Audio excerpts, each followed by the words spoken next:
Hello friend, good morning everyone. কেমন আছো জানিও। আজকে সুন্দর একটা ভিডিওতে তোমাদের সকলকে ওয়েলকাম জানাই আমার তরফ থেকে। মেয়েদের কিন্তু নিত্যদিনের একই রকমের কাজ লেগেই আছে। যদি মনে করি আজকে এই কাজটা করলাম কালকে আর ওটা করব না, সেটা কিন্তু হবে না। যদি অন্যরকম স্টাইল চেঞ্জ করতে পারি, কিন্তু কাজ একই। খুব সকাল সকাল উঠেছি, একটু ব্যস্ততাও রয়েছে, কারণ এখন তো তোমরা জানছো ঘরের কাজও কিছুটা করতে হবে, তারপরে আমাকে করতে হবে বাইরের কাজ। আর তোমরা আমার মতন যারা যারা আছো, যারা ঘরের কাজ করছো আবার বাইরের কাজ করছো, মনে হচ্ছে একসঙ্গে দুটো সামলাতে পারছো না, তাদের উদ্দেশ্যে একটা ছোট্ট কথা বলছি, ছোট্ট টিপস বলতে পারো। প্ল্যান ম্যাপিক যদি আমরা সমস্ত কাজটা করি, তাহলে দেখবে একটার পর একটা করতে থাকার পর কোনো সমস্যাই হবে না। অসুবিধে যেটা বলে সেটা ফিল করতে পারবে না। প্ল্যান ম্যাপিক সেইভাবেই আমি কিন্তু সকালের কাজটা শুরু করেছি। কিছু কাজ কমপ্লিটের পর এখন ব্রাশ করছি। সঙ্গে তো আমার বাবান সোনা রয়েছে, তোমরা জানো, তো বাবান সোনাকেও ব্রাশটা করিয়ে দেবো। তো ওকে এখন একটা কিছু জিনিস হয়তো আমি আনতে পাঠিয়েছি, তো সেটাই আমাকে এনে দিচ্ছে। তো তারপর আমি কিন্তু স্নান কমপ্লিট করে একেবারে পুজোতে চলে যাব। ওই যে তোমাদের বললাম প্ল্যান মাফিক, তো আমি কিন্তু সকালে ঘুম থেকে উঠে প্ল্যান মাফিকই কাজ শুরু করেছি। শুধু যে কাজ তা নয়, কাজের সঙ্গে কিন্তু আমাদের রান্নাবান্নাটাও সঙ্গে রয়েছে। আর রান্নাবান্না করার পর, কাজ করার পর, আবার বাচ্চা সামলানোর পর কখনোই কারোর কিন্তু এনার্জি থাকে না যে বাইরের কাজ করবে। তাই জন্য আমাদের প্রত্যেকটা মানুষকে প্ল্যান অনুযায়ী চলা উচিত, যে এই সময়ের মধ্যে আমি এই কাজটা করব, ওই টাইমটার মধ্যে আমাকে এই কাজটা কমপ্লিট করতে হবে। এই যে একটা রুটিন, একটা চার্ট বলতে পারো। যদি সকালে ঘুম থেকে উঠে আমরা একবার জাস্ট বসে ভেবে নিই কোন কাজটা কোন সময় করলে সব থেকে ভালো হবে, সেই অনুযায়ী আমাদের প্রত্যেককে চলতে হবে। স্নান কমপ্লিট করে আসার পর পুজোর বাসনগুলো মেজে একটু জল ঝরাতে দিলাম।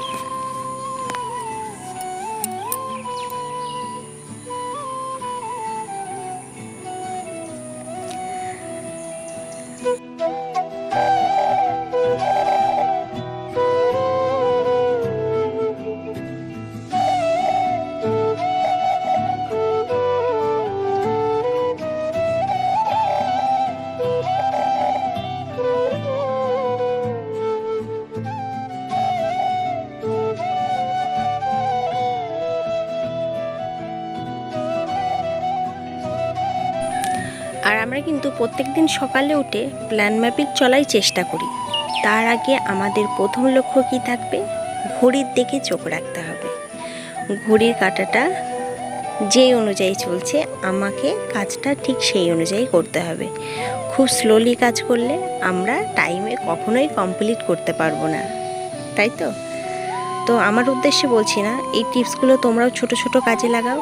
যাদের কাজ করতে খুব দেরি হয়, ভাবো যে আমি ওই টাইমে কাজটা কমপ্লিট করতে পারছি না, তারা একটা টাইম বেঁধে রাখো যে আমি এই টাইমটার মধ্যে বাসনটা মাজা কমপ্লিট করব। এই যে মনের একটা ভাবনা, এই যে একটা এনার্জি, এই এনার্জিটা তোমার মনে তৈরি করতে হবে। আর আজকে পুজোর জন্য দেখো দুব্বা ঘাস, তারপরে তুলসী পাতা আর ফুলের মালা। ফুল যেহেতু মালা শুদ্ধই কেনা হয়, তারপর মালা থেকে খুলে পুজো করি। আর আজকে দেখছি এই 5 টাকার ফুল কেনা হয়েছে, কিন্তু অনেকই ফুল দিয়েছে, বেশ ভালো লাগলো। অন্যদিন কিন্তু ফুল কেনার সময় এতগুলো ফুল দেওয়া হয় না, এর থেকে কিছু কম আছে। তো আমি এখন ফুলের মালাটা খুলে নেব। আর ফুলের মালাটা খুলে নেওয়ার কারণ হচ্ছে আমি ফুলগুলো না মাঝে মাঝে কুচিয়েও নিই, কিন্তু আজকে ভাবছি ফুলগুলোকে কোচাবো না, কারণ অনেক ফুল আছে। আজকে আমার সিংহাসন এমনিই ভর্তি হয়ে যাবে দিতে, তো আজকে আর ফুলগুলো কোচাবো না। আজকে আমার কোনো কিছু তোলার ঝামেলাই ছিল না। তুলসী পাতা আছে, বেলপাতা আছে, দুব্বা আছে, ফুলও সঙ্গে আছে। আর দেখবে যদি ফুল বেশি থাকে না, পুজো করতে না একটা অন্যরকম ফিল হয়, আমার কিন্তু হয় আমার মনে। তো তোমাদের মনে কি এরকম আমার মতন হয় যে পুজো করতে গিয়ে যদি খুব সুন্দর ফুল দেখি অনেক, আর পুজো করতে আরও ভালো লাগে? আর এমনিও কিন্তু ছোটোবেলা থেকেই পুজো করতে বরাবরই আমার ভীষণ ভালো লাগে, এটা আজকের জন্য যে বলবো তা নয়। তো পুজো তো আমার কমপ্লিট হয়ে গেছে, তোমরা দেখতে পাচ্ছ। আর এদিকে দেখো, ফ্রিজে এত বরফ জমেছে কল্পনা করা যাচ্ছে না। জাস্ট 1 ঘন্টার জন্য ফ্রিজটাকে অফ রেখে দরজাটা খুলে রেখেছিলাম, যাতে এই সমস্ত বরফটা তাড়াতাড়ি জমে যায়। তো আমাদের দেখবে একভাবে যদি 2-3 মাস টানা কন্টিনিউ এরকম ফ্রিজ চলতে থাকে, প্রত্যেকের বাড়িতেই কিন্তু এরকম বরফ জমে যায়। তো আমাদের কিন্তু সেটাকে ক্লিয়ার করে নেওয়া দরকার। তো ক্লিয়ার করার পর দেখতে পাচ্ছ কতটা বরফ জমেছে ফ্রিজে। এবার আমি একটা পাতা শ্যাম্পু দিয়ে খুব ভালো করে ফ্রিজটাকে পরিষ্কার করে নেব। আর তোমরাও কিন্তু ফ্রিজ পরিষ্কার করতে গেলে একটু শ্যাম্পু দিয়ে ফ্রিজটাকে পরিষ্কার করবে, তাহলে দেখবে ভালো হবে। তো সমস্ত কাজের মাঝখানে কিন্তু এর সঙ্গে সঙ্গে আরও বেশ কিছু কাজ রয়েছে। তো সব তো A to Z আমি দেখাতে পারছি না। ওই যে তোমাদের প্রথমে বললাম ঘড়ির টাইম, আমি কিন্তু ওই ঘড়ির টাইম অনুযায়ী চলছি। এখন হয়ে গেছে সন্ধে। তো আমার এটা প্ল্যান ম্যাপই কী করা ছিল যে সন্ধেবেলা একটা গুরুত্বপূর্ণ কাজ আছে বিশেষ করে। তো ভাই, তোমরা অনেকেই জানো ভাই গাড়ি কিনেছে আর কি। তো শোরুমে একটা ছোট্ট কাজ ছিল, তো সেটা কমপ্লিট করতে ভাইয়ের সঙ্গে বেরিয়ে পড়েছি। আর তোমরা তো জানো এটা শান্তিপুর, আর শান্তিপুরের রাস্তাঘাট দেখো কতটা সুন্দর, সত্যি খুব সুন্দর। আমি যেহেতু শান্তিপুরে বড় হয়েছি, তো আমি তো বলবো শান্তিপুরটা সুন্দর। তো অন্য কোথাও গিয়ে আমার এতটা সুন্দর লাগে না যেটা আমি শান্তিপুরে ফিল করতে পারি। তো এখন সোজা চলে যাচ্ছি সুন্দর একটা জায়গায়, সুন্দর একটু সময়টাকে উপভোগ করতে। কারণ প্রত্যেকটা মানুষের দেখবে সুন্দর জিনিস কিছু উপভোগ করা দরকার।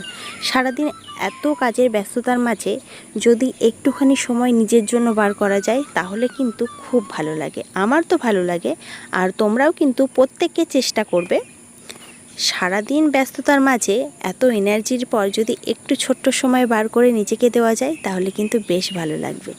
তো আমি এখন বিখ্যাত চায়ের দোকানে চলে এসেছি। তো প্ল্যানটা আগে ছিল, বলছিল ভাই যে সুন্দর একটা চায়ের দোকান আছে, তো কোনো দিনও তো যাওয়া হয়নি, তাহলে চল ওখানে চা খাইয়ে নিয়ে আসি। তো 3 কাপ আমরা অলরেডি চা নিয়েছিলাম, তোমরা দেখতে পেয়েছো। তো ভাই তো জানে না যে আমার বাগান সোনা চা খায় না, ও ভেবেছে সুন্দর চা হয়তো খাবে। তো 2 কাপ চা অলরেডি আমি নিজেই একাই খেয়েছি। তারপর শান্তিপুর স্টেশন থেকে এত জ্যাম পড়েছিল কি বলবো, আসতে প্রায় 1 ঘন্টা লেগে গেছে শান্তিপুর স্টেশন থেকে শান্তিপুর ডাকঘর আসতে। তো ডাকঘরের জায়গাটা না বেশ সুন্দর ছিল, আমার তো কিন্তু দারুণ লাগছিল। তো বাড়ি ফেরার পালা হয়ে গেছে। ভেবেছিলাম একটু যদি রেস্টুরেন্টে যাওয়া যেত তাহলে ভালো হতো, তারপরে মনে হলো যে না, রেস্টুরেন্টে যাব না। অনবরত ছোট ছোট কাজের ফাঁকে যখন বাড়ির বাইরে বেরোচ্ছি না, রাস্তার খাবার খাওয়াই হচ্ছে, বাইরের খাবার আজকে আর খাবো না, ইচ্ছে নেই। আর অন্য একদিন নিজের জন্য সময় বার করে আবার চলে আসবো তোমাদের সঙ্গে শেয়ার করতে এই সুন্দর দৃশ্য, এমনকি সুন্দর জায়গাগুলো দেখবে। আমার সঙ্গে সঙ্গে আমার ভিডিওটা যদি ফুল দেখো, তোমাদেরও কিন্তু এনার্জি কাজের প্রতি চলে আসবে। তাই প্রত্যেকটা মানুষকে তোমাদেরকে বলছি, বিশেষ করে